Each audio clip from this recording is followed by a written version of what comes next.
What's going on, guys? I wanted to share a quick trick that I just found out for my Apple iPhone 8 Plus. I'm going to be selling that phone, and I just did a factory reset like you see on here. This is a 7, but the 8 Plus is off right now, so I just brought out this 7 that I'm also selling.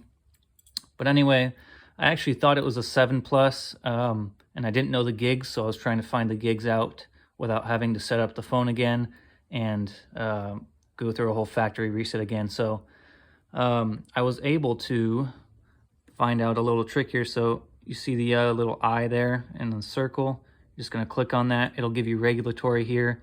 Before you click on that, you can look up your serial number.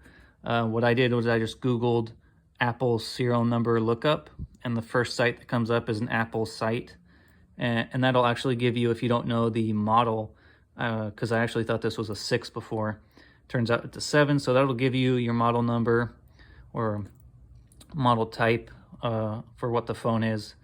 It didn't give me the gigs, unfortunately, but I was able to go into regulatory here. And up at the top there, it did show that it was a 64 gig 8 Plus. For this one, I just looked that up. It doesn't actually tell you the gigs for the 7, so I don't know exactly the cutoff for models as far as how iPhone does that. But for the 8 Plus, it did work.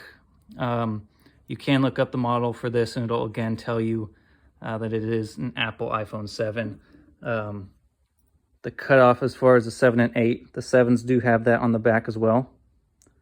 But that's just a quick tip as far as finding out the gigs, at least for an 8 Plus. I'm sure that might go to the 12s.